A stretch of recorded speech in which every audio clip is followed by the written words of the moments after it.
That brings us, speaking of elections, to the new HBO movie Game Change, about your selection of Sarah Palin as your running mate. Now, you had sworn that you were not going to watch Game Change, and I want to know, because it premiered last night on HBO, did you break down and tune in?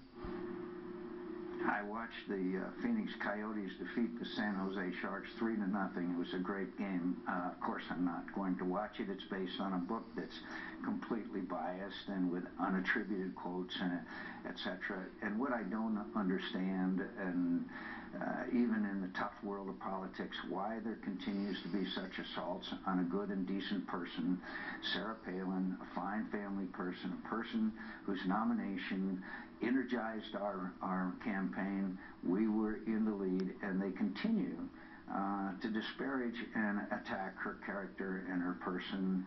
I admire and respect her. I'm proud of our campaign. I'm grateful that she ran with me, and I'll always be proud of what we did, and humbled by the fact that I was able to get the nomination of the Republican Party for President of the United States.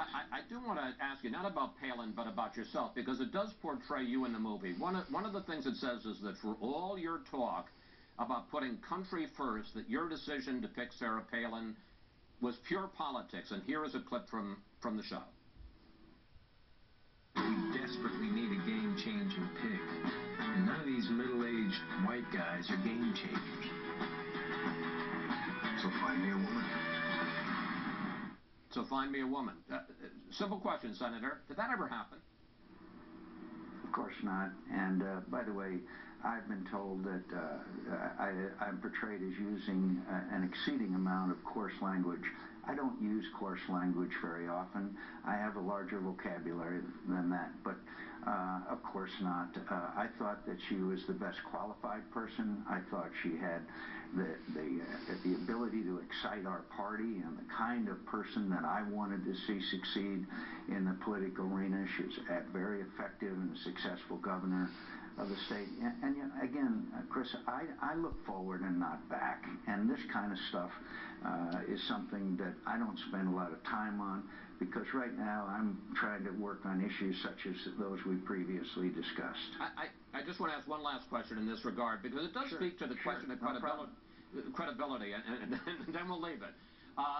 You say that the authors and Hollywood made stuff up, but I want to point out some quotes from Steve Schmidt, who was your chief strategist during the 2008 campaign. He's played by Woody Harrelson in the movie. And here's what he says. He says, "It's the true story of what happened over those 10 weeks. This is Schmidt talking now. And then he says this: "I regret playing a part in a process that yielded someone on the ticket who was not prepared to be president." So I'm not asking you to respond to Hollywood or to the authors. What do you say to the guy who was one of your top advisors in the 2008 campaign, Steve Schmidt, who says this is all true? I regret that he would make such a statement. We'll leave it there. Senator McCain, thank you. Thank you, as always, for coming on, sir. It's always a pleasure to talk with you. I was going to say that in the movie, which I watched part of, you swear like a sailor, but I guess that would be unfair to sailors, so I'll leave it there. Thanks again, Chris. Thank you, sir.